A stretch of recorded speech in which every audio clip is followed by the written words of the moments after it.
This is the Zac Anesbury Show. Welcome. Today's podcast clip comes from an interview with Professor Ekant Veer from the University of Canterbury. So the University of Canterbury, they offered you a lecturing role? Was it senior lecturer? Or... Senior lecturer below the bar. I don't know if you have bars in Australia, but we have like lecturer, and then we've got senior lecturer, and senior lecturer above the bar is kind of like the equivalent of associate professor back in the US sort of system. So I was below the bar, just below the bar, went above the bar, and then associate professor, now full professor. Yeah. Okay.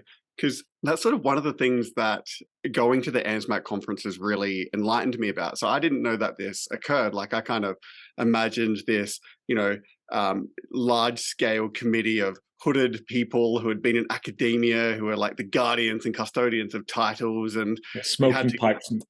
Yeah, you had to go, make a sacrifice. Yeah. Anyway, but what I realized was that I'd meet someone at ANSMAC and I'd get to know them and say that they were a senior lecturer, and then I'd see them at the next ANSMAC and I'd be like, oh, you're an associate professor now, you got promoted. And they'd say, no, I moved from X university to Y university.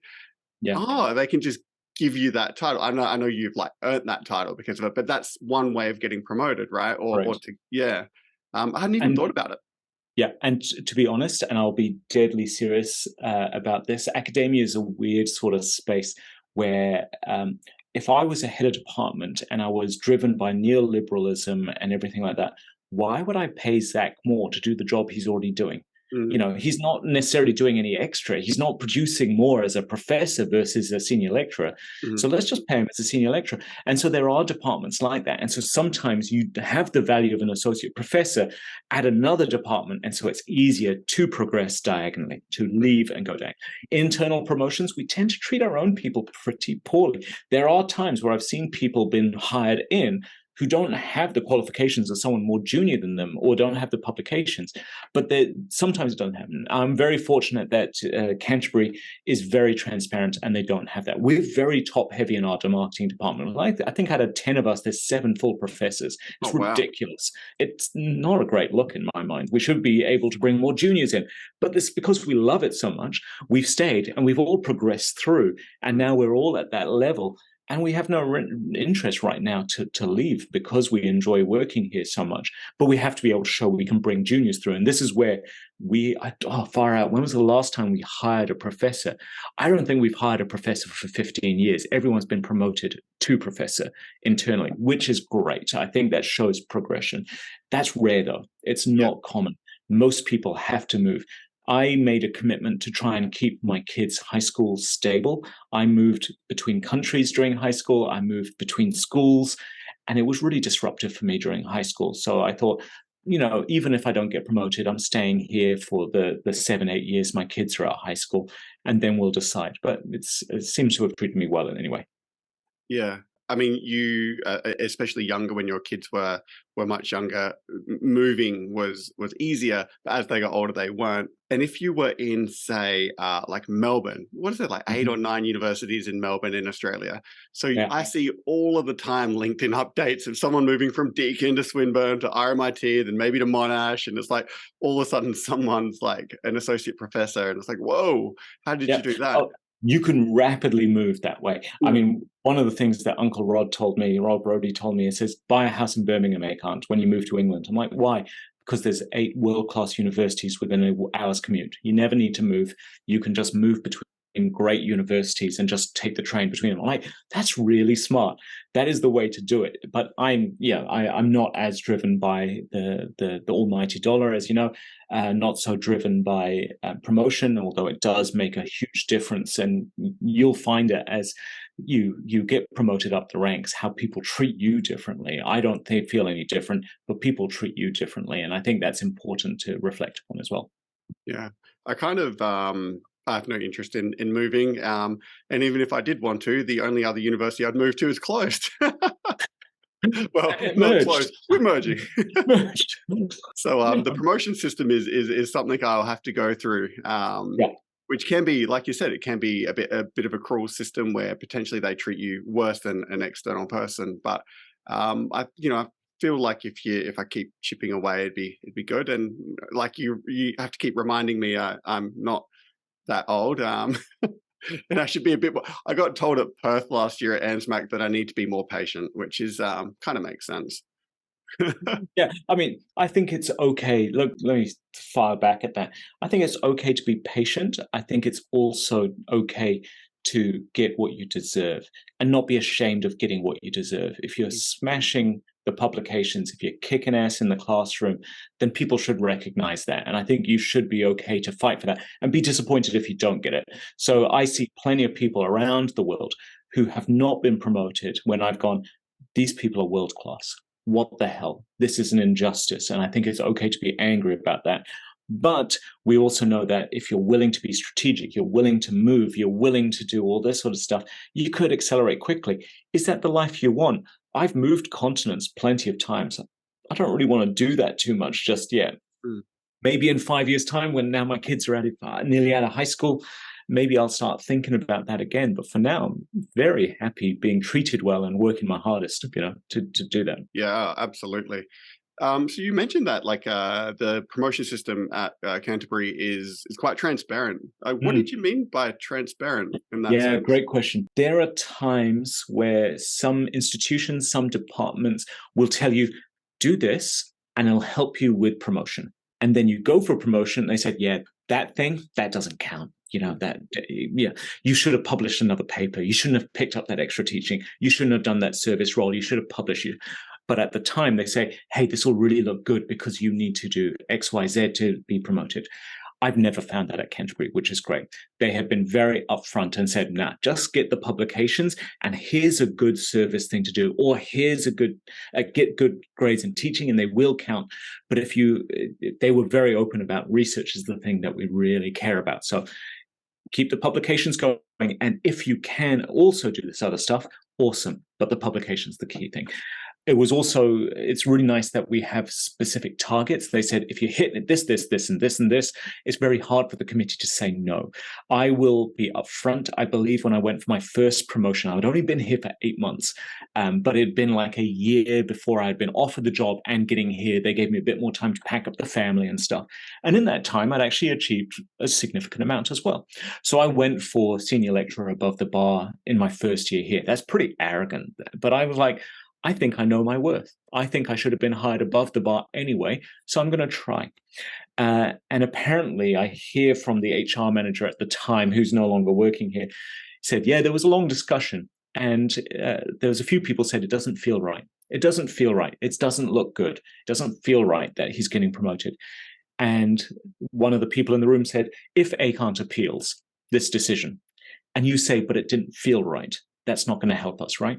So what does it say by the book? What are the targets we've set? Has he achieved those targets? Yes, then promote him. None of this feelings, none of this wishy-washy. So there's that. There have been other times where I have heard that they can only promote one person. And so even if you've got two people that deserve a promotion, they will only promote one of them. And so one person will almost get sacrificed to promote someone else. And we've never had that at Canterbury. The finances and the academic are kept very separate. So church and state is kept very separate. And so the decisions are made by people who do not deal with the finances, which is great. And then we work out the finances later, which is a difficult model, but I think it's a good model because it says this person deserves to be promoted, and we don't worry about how much it costs. So little things like that, I think, is important. I think we also try our best to take care of our juniors. So we kind of come around our younger academics and say, hey, look, you know how you were told by XYZ to do this extra service thing or something? That's actually not going to help. They're just trying to get out of a job. Focus on XYZ. We'll talk to them. So the same way that Avi Shankar back in Bath protected me, I try my best to protect our juniors here as well and try to see them rise up the ranks that way. So little things like that, I think, build a stronger culture within the group. Yeah. Oh, that all sounds really quite amazing, actually. Is it a long period? So do you put in an application, say May, and then you find out in September, October, or? Yeah, it's about that. I think that's the formal period. Around June, I think, is when you put it in, and around November is when you finally hear. Kind of October is when the committee meets, that sort of thing. And so it might have been at maybe they're New South Wales, DC or something, but I was asked to speak on accelerating your career, basically. And I found this list of goals that I had set myself when I finished my Viva. I did my PhD Viva, and I wrote down what are my career goals going to be. And the top one is be a full professor at a research institution by the age of 40. And I found out 3 days after my 40th birthday that I made full professor. So I count that as a failure. All right. I said before 40, not 3 days after my birthday. But I mean, you have to, but the process of me applying for professor, I started about a year earlier. This is something I think a lot of young academics do poorly, is that they go, I'm going to go for promotion. Let me write up my CV and push it out. Terrible idea. Just don't do it. Write it up. Share it with someone you trust, get their feedback, adapt, grow.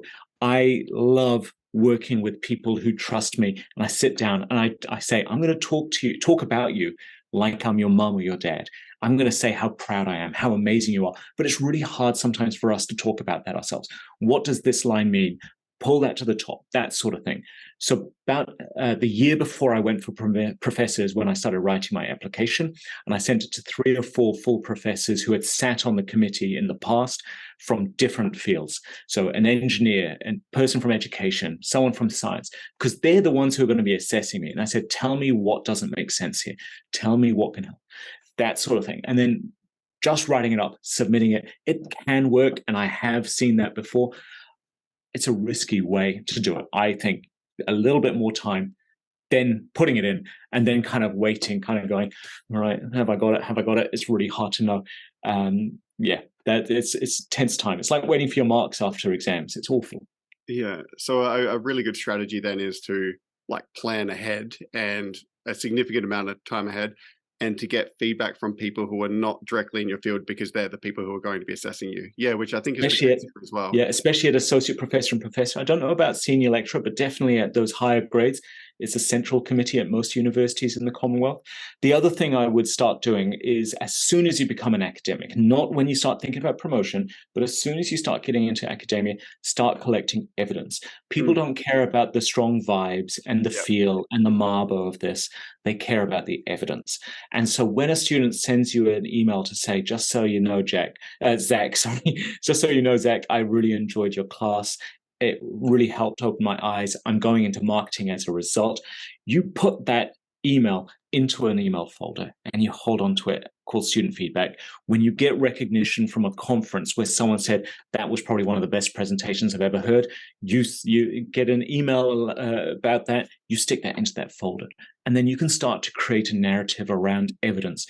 As you grow in your academic career and you start getting more publications, then it becomes more metrics-based and H indices and things like that. But you still need to have the evidence. Just saying, I'm a 4.8 out of 5 teacher, I have 3 publications, hurry up and promote me. It's just not good enough. You really need to show, well, why does this matter? Why do people care? How do you form this into a way that not only have had 3 publications a year, but these 2 have been used in developing public policy. This one was reported on in CNN, blah, blah, blah. This shows not just academic, but non-academic esteem. Gather that evidence. If you have to do that 1 week before the applications close for promotion, it's really hard kind of juggling everything, stressful. It doesn't look good. You don't get the feedback, that sort of stuff. So get that evidence together as well. Oh, that's brilliant advice. Hey guys, it's Zac Anesbury here with just a couple of quick reminders. If you've enjoyed today's podcast, then make sure you subscribe so you never miss an episode. There are plenty more interviews to come with some of the world's leading marketing academics and practitioners. You do not want to miss these. In the meantime, if you're looking for another way to connect, then follow me on Twitter at Zac Anesbury. That is ZACANESBURY. For my take on the marketing issues of the day. That was the Zac Anesbury Show.